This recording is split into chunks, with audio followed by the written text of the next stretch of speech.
Good evening and welcome to the latest edition of the podcast. As always, I'm joined by Alan and Kat. How are you both doing? Yeah, good. Doing good. Good stuff. Well, we played Dundee United today, which seems like about 5 minutes ago because we've all no longer seen each other. So we'll kick off with that. We started with Vic Esson in goals, our usual back three: McLaughlin, Hill, Docherty. And then midfield was Macaulay, Medag, McLean, McCleary, Hardy in the number 10 role, and Howitt and Berry up front. Were we happy with that, Alan? Yeah, very happy with that. Obviously, we don't know why Sarah Ewens is missing for the squad, but I think we're all happy to see Laura Berry starting, and I think she justified being selected. She didn't get on the score sheet, but she had a really good game, and massively important she got 90 minutes under her belt. She's played well, Card, but that bench is kind of a worry again, isn't it? It's very, very bare looking. Yeah, it's quite light. We've got a lot of youth on it, and I don't know what's happening with Sarah Ewens, as Alan's just said. I mean, she played most of the game last week, so I don't know if she's picked up a knock or something, and we've got that many out injured at the moment that they are quite light, but it paid off today. It worked quite well. I would have liked maybe Mia to get a bit of a rest, maybe not start the game and maybe give Mason a chance, but obviously that didn't happen. But it worked quite well in our favour. Everyone kind of gelled quite well. It seems like we're finally clicking and got good partnerships going. Well, the game kicked off, Alan, and within 30 seconds, much to our dismay, Dundee United took the lead. Made a mockery of everybody predicting Rangers were getting a clean sheet today. That was burst after, as you say, 30 seconds. But listen, if Jenna Fife was in goal, Vic Kesson and Jack Butland were all sharing the posts. That still is going in the top corner. We've complained sort of all season about keeping clean sheets and conceding goals, but sometimes you just have to take your hat off. That was a sensational strike. Throw in came in, she just turned and absolutely launched one into the top bins. So just fair play. Absolutely, it was a great goal, Card, but definitely no one that we've seen coming. No, certainly not. I think she's on loan from Celtic, so I'm sure she fair enjoyed that one, scoring against us. But you don't save those. She just hit it so perfectly. There's no way she could probably do that again if she got another 100 goals at it. So she enjoyed that moment, but then that seemed to rile us up a little bit and get us going. Well, after that, we were kind of frantic. I think the players were kind of taken by surprise, but it was a case of anything you could do, we could do better, Alan, because after that it was banger after banger.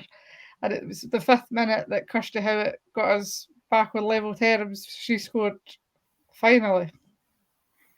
Yeah, she'd got off the mark last week with the only goal, and we'd been obviously talking on the way up that it was a game that we really needed to see Kirsty scoring, and to be honest, quite a lot of goals. I don't remember a great deal about Kirsty's first goal, but it got us right back in the game.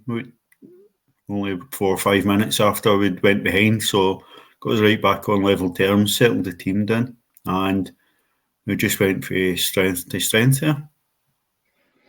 It was good to see that we never really let it affect us, Car. We just knuckled back in. I think it was early enough that we were always going to come back into it, but it was good to see that we just stuck to our game plan and got back on level terms fairly quick.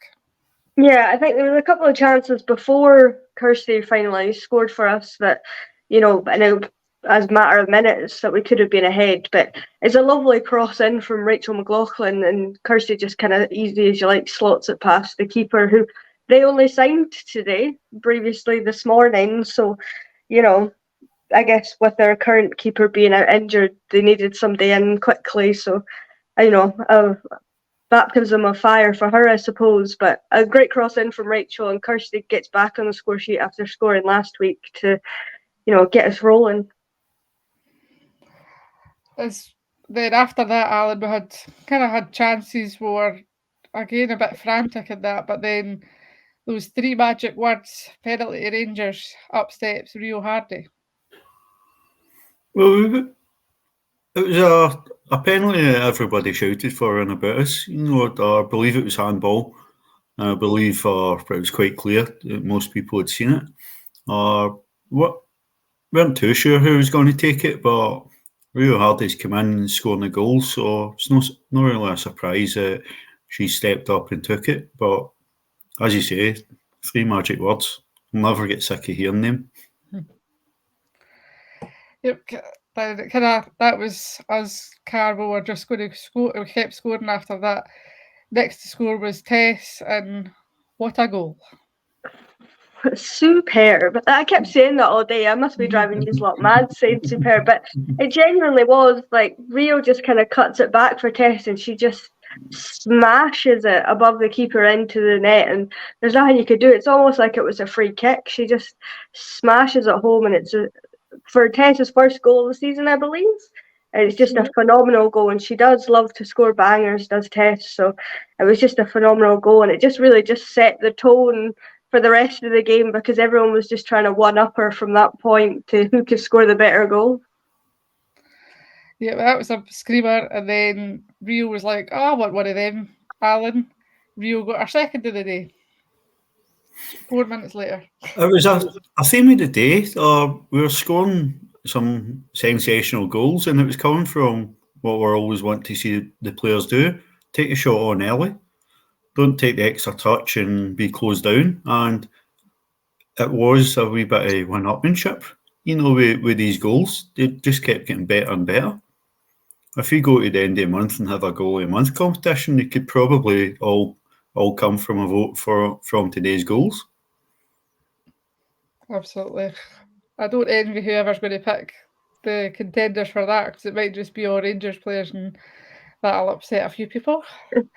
So then I think Laura Berry was unlucky, Cash. She had a few chances, but I think it just wasn't falling right for her.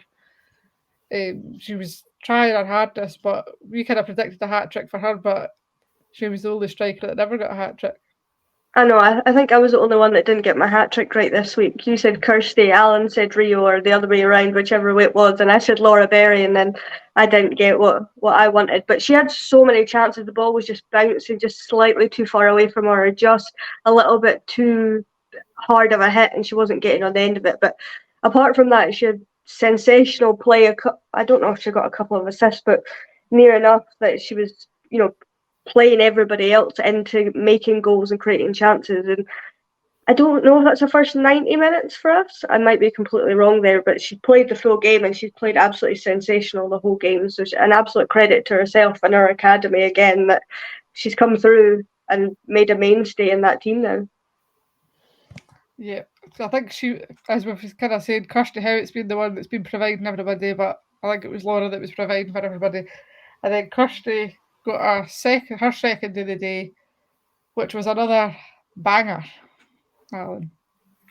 Yeah, the edge of the box. I'm not entirely sure if it was from where we were sitting, where it was inside or just outside the box. But again, Kirsty Howitt doing Kirsty Howitt things. She took a shot on early.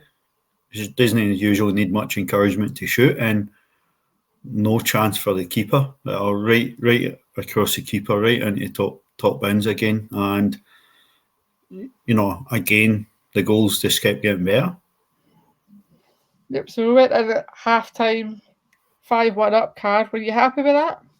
I was, because that goal from Kirsty Howitt was an absolute screamer, and it was the not back heel, but the slide back from Kirsten McLean to just dink it back to her, and she just catches it and it curls in. It was just superb. I was very happy with that. Other than the goal we lost, but there's not much you could have done about that. Yeah, that was just set the tone for the day with everybody trying to one up each other. So then we came after the half time. Mia finally got a well-deserved break, and Kayla came on. Then not much really happened. I think Kayla done quite well, Alan, and then there was some more subs. Kathy finally got a rest, Tess got a rest, and Michelle and Ailey came on, and then we kind of kicked on from there. Yeah, I think that's the most impressive I've seen Kayla Jardine this season. She's had some wee cameos off the bench, but I think she benefited coming out and getting a full 45. She showed some bravery on the ball. She was taking players on. She was committing players. She was holding on to the ball well, and her crosses were dangerous. And she was extremely unlucky not to add to the stunning goals. Absolutely rattled the crossbar, and it's probably still shaking for that shot, even now. But if she keeps playing like that, she'll definitely push Mia and Jodie as options out wide. Yeah, after kind of half-time, we noticed there was kind of that lull. I think it was the changes kind of upset the rhythm a wee bit, like the break. Then obviously the changes kind of upset that a wee bit. But once they started kind of clicking, you could see what like Kayla can bring to the team, what like Ailey can bring to the team, and even Michelle. Like you wouldn't even have known she was there, but she done everything, kind of tidied up when she needed to, and put in a decent performance. Yeah, we just kind of settled back into that. It's the second half when we're winning, it's fine, don't worry about it. And then I think after Kayla rattles that crossbar, it kind of wakes everyone back up again and goes, oh, we're still in this, we still, got time to score more goals. But I'd argue we should keep her now. I wouldn't want to send her to Motherwell back on loan because she's absolutely flying at the moment for us, and she really can bring something to the team with assists and passes. And, she's not shy on the ball. She's just a superb player. Apparently that's my favourite word now. And it's, I don't know why I keep saying that. She's just absolutely phenomenal, and I think we should keep her because she offers something kind of different. She's very quick on the ball and good at getting the passes off it. We needed today almost in that second half to get everybody going again. I think the difficulty with that is when we get Lizzie back, when we get Megan back, when we get Brogan back. So it might be a case of keeping her till January and then maybe loaning her out then, Alan, would you say? I think definitely it'll be something that'll be looked at for not just Kayla, but a few of the players that are in and around the first team squad right now. Once we do get players fit, it's key to getting these girls games in the first team. You look at how Jodie and Kirsty have progressed, having last season under their belt, and obviously the games the season before as well. Players like Mason, like Kayla, like Laura Berry, they need minutes under their belt and they need to be playing first team football. They need more than just playing in the 18s. So right now you're seeing the difference is that players are getting more exposure to that, but if they're not going to be playing, we would be better loaning out one or two. Yeah, definitely. So it'd be interesting to see once we kind of get the experienced players back, what happens to these younger ones, but they're certainly taking their chances today. So then we had a couple of free kicks. Dundee United were getting a bit kind of tired and frantic and pulling us in. The free kicks weren't particularly going that well, Card, until we got one when Kirsty Howitt decided to take it in the 79th minute. She did indeed. She was on her hat trick and she was ready for it. She'd obviously watched I think it was the Nick and Tess fiasco just moments before it, and she decides, no, it's my turn, and she just absolutely rifles it home. It's another great goal, and she's definitely in confidence now. She's flying at the moment from that game, so hopefully that can continue into the next few games and keep her going well with scoring the goals. But another absolute screamer of a goal. Yep, a great hat trick, Alan. And as we'd said, Kirsty's that kind of confidence player that once she starts scoring, you can't stop her. These are the perfect games for her to kind of build that confidence, and she's kicked off great the day with a hat trick. Oh, definitely, and obviously a second goal that we spoke about and that free kick that Carl's just spoke about were absolutely sensational goals, but every bit as important for Kirsty will be that first goal. It was pretty much at close range in the 6-yard box, being in the right place and getting the contact on it and finishing.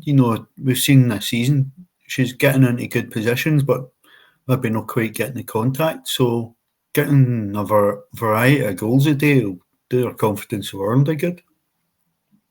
Absolutely.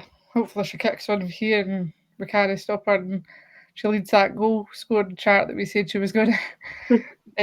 So she got a hat trick just in time because then she got subbed off. Mason Clark came on, which I think was actually her senior debut for us. Am I right? Because she's played in cup games, but I think that's I like her believe league so. debut. So she got up about 10 minutes. What did we think of her, Car? We've seen her obviously at the younger age groups, and she's kind of that Brogan Hayek type player. But what did you think of her when she came on? I mean, she didn't look out of place when she came on. She really just slotted in and continued what had kind of been left off before her, and she just was kind of unlucky herself to not get a goal, but she was just running down that wing and, you know, playing really good crosses in, and her and Rachel were linking up really well together. So just absolutely phenomenal from her. We know what she's capable of. She's absolutely lethal in front of goal, but also in terms of tackles and assists and stuff, she's just so good. So hopefully this will give her a bit of fire under her to say, well, she's got her league debut. She can then kick on and keep getting minutes, because we don't want to keep running Jodie and Mia and that into the ground. We want to have more options there with, you know, Brogan and Megan being out at the moment. So we need to utilise these players while we've got them before we pick up another injury or two, and then we're kind of screwed. So it was phenomenal to see her come on, and you can see how much it meant to her and her family, how buzzing she was, and her mum was just having a great time enjoying it, sitting next to us watching her daughter play. So it was just phenomenal. It was great to see. The young team just keep firing. Alan, they're just, our youth academy is just absolutely phenomenal. Nothing more so than Kirsty McLean. And I think that her goal for me was like goal of the day. What an absolute sensational goal. Or superb, as Car keeps saying. Aye, let's call it an absolutely superb goal, you know, because it was, you know, and I think it was summed up even the look on Kirsty's face when she scored it. You know, she couldn't believe she'd scored a goal that good, but she's more than capable. You know, we've been crying out for her to take more chances and just have a go.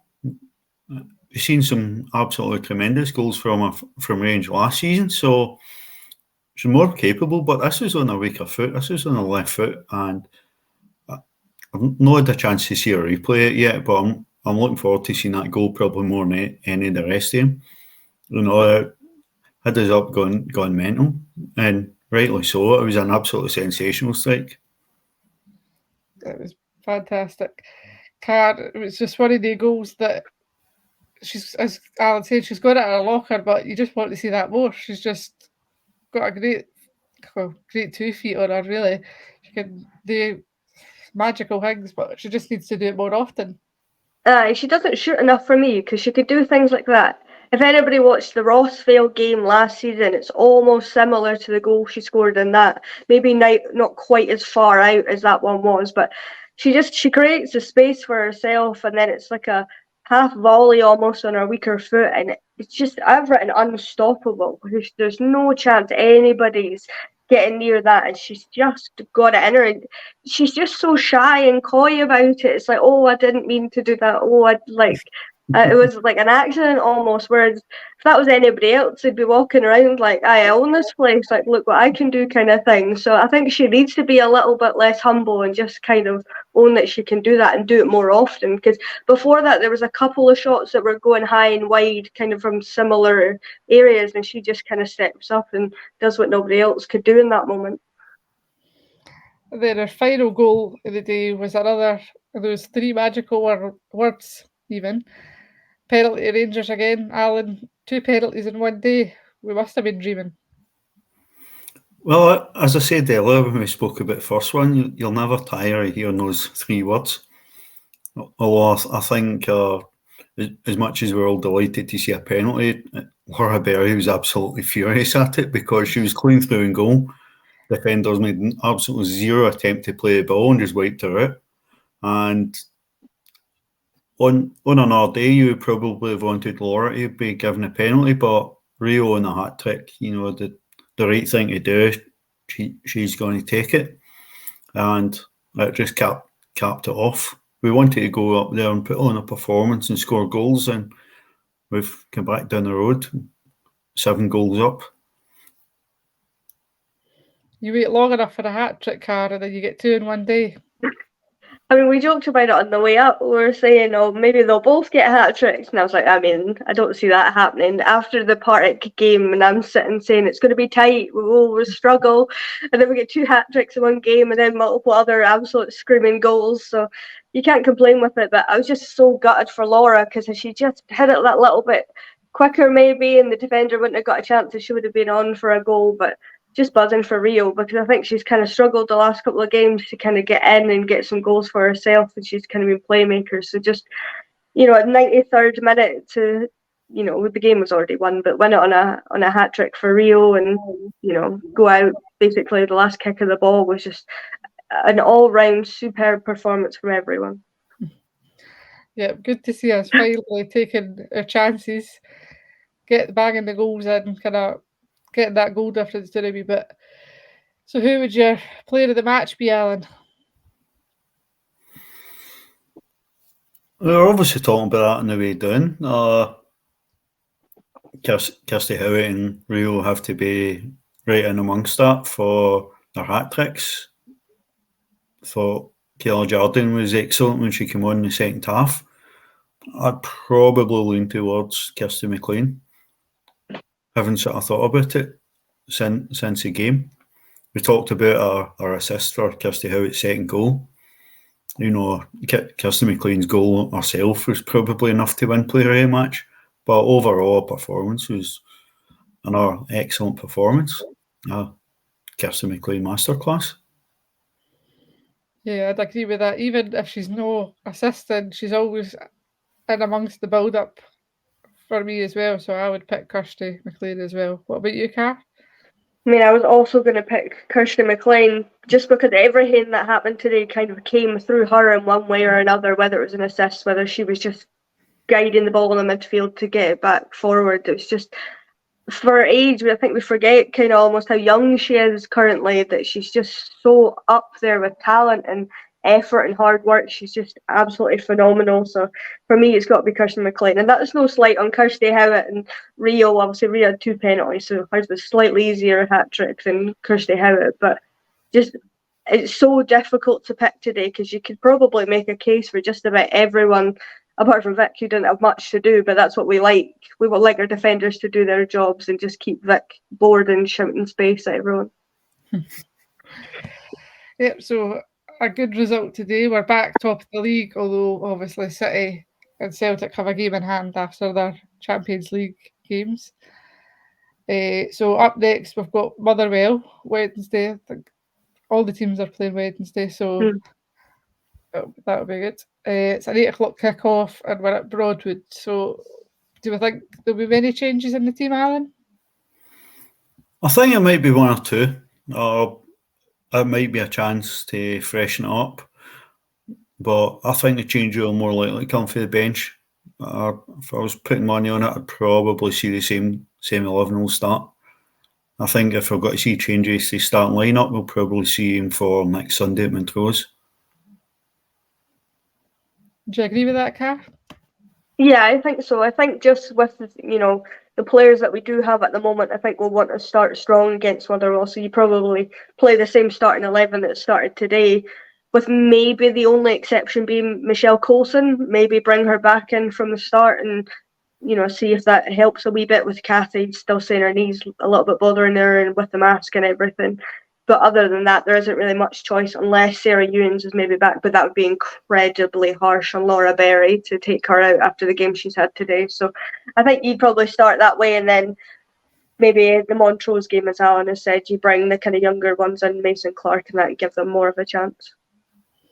Yeah, because Motherwell, what did we say? They're about 7th place, so not terrible, but they are a bit of a step up, arguably, for Dundee United because they can score, they can get some results. So I personally can't see many changes. Maybe Mason could maybe come in, but I can't see it. I think it'll be kind of same as today. Because we've not really got that much that we can change. So I don't think Mason's gone for a 15-minute cameo straight to a start. I think she'll work her way into the team off the bench for a few games, and then we'll see her get more and more minutes. Kind of like you've seen Kayla Jordan had smaller appearances, and then the day she's getting 45 minutes in the second half.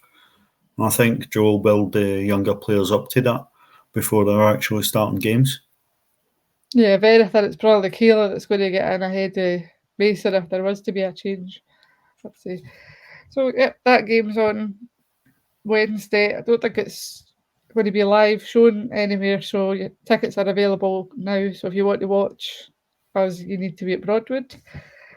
Or as for loans, Becca Taylor played 85 minutes today and got player of the match.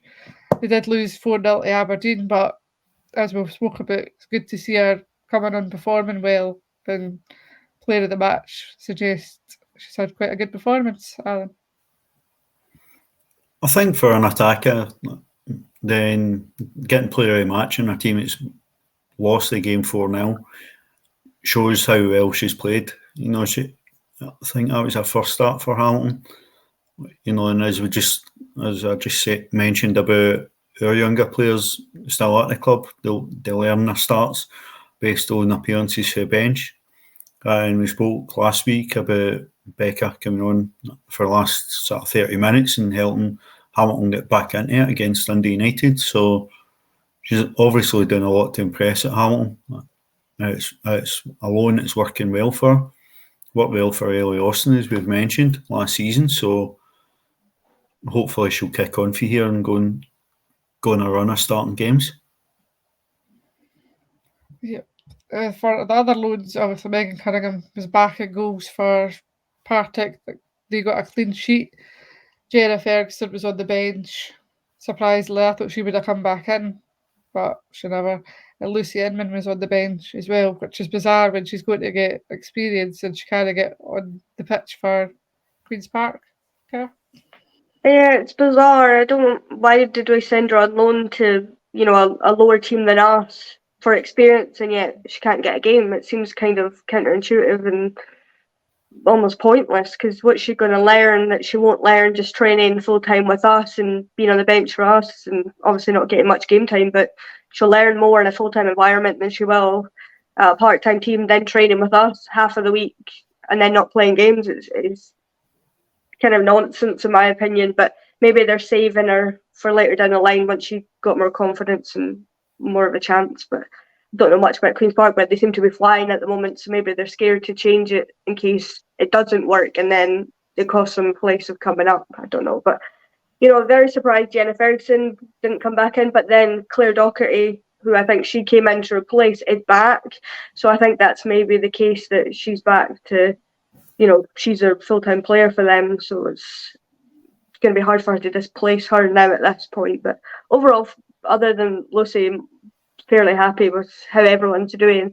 I'd like Hamilton to do a bit better, just for everyone's confidence, and for Becca to feel a little bit better, because she must be playing her socks off to get 85 minutes from a start and the team lose again, so it's just a bit demoralising for her when we want to be building them up. But it's good that she's getting the minutes. She'll certainly be the most resilient player if she keeps getting battered about every week and then she comes back. She'll be fine. So yeah, we'll go to the score predictor then, Alan. How did everybody get on?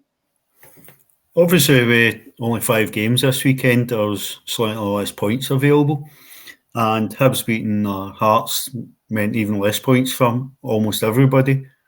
Only one got Hibs to actually beat Hearts, which helped Chris Kenny be top scorer for the week. So well done to Chris. Well done to Jackie Lenny, who made the first entry into the competition this weekend. Started with 9 points. A couple of results really pushed people. Obviously, Hibs won. A few weren't sure on Aberdeen game how that would go. So after we finish the podcast, I'll update the table and post it onto the group. So for anybody watching, by the time you get to this point in the podcast, I'll already be on the Facebook group. But just a reminder for everybody who leaves it late to do their predictions. We'll have a midweek round this week, so get your predictions in nice and early. Hear that, Car? Get your predictions in early. And just because I've done it twice in a row doesn't mean that I'm always going to forget. Yeah, I probably does. I appreciate that. I'll need to write it down. I always keep forgetting. Well, that's good for a good debut there for a new player, and well done to Chris. Also, before we go, shout out to Martin and his family for creating our amazing t-shirts. They are so comfy. Thank you very much. You know, it's very nice.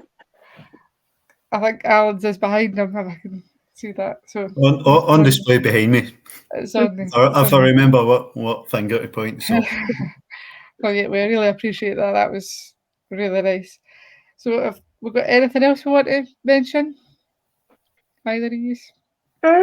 Maybe just, the badges are now on pre-order. It is a pre-order. They won't be here for potentially a month. There's some production at the moment, but they are available on the website. And obviously, once they arrive, they'll be available, to collect from games. Scarves are extremely limited now. I think I've only got 7 left at this point. So if anybody's wanting any, I've just taken them off the website completely and just come up to us at a game, and it'll be first come, first serve. Whoever gets the last of them gets the last of them, and then they're done. I'll potentially look at doing another run if there's enough demand for it, but it takes a few months to get things organised and ordered and stuff. So we'll see what happens in the future. But just because anybody's wanted to go on and order one and they're not on the website anymore. Alan, anything else you want to mention? well, we should make a quick mention that it's brilliant to see so many people travelling. It was a big support we took up to Dundee, which isn't a local trip for most people. So the away support is definitely growing. So let's hope we continue to see it growing at home at Broadwood as well. Absolutely. A bit of a shorter one tonight, but with us being on kind of later in that, I think we've covered as much as we possibly can, especially seeing the goals back as we've had the luxury the past few games, but hopefully we've done it justice. So, as always, thank you to Alan and thank you to Car. Thank you. Enjoyed that. We both. We'll see you next time. Thanks again.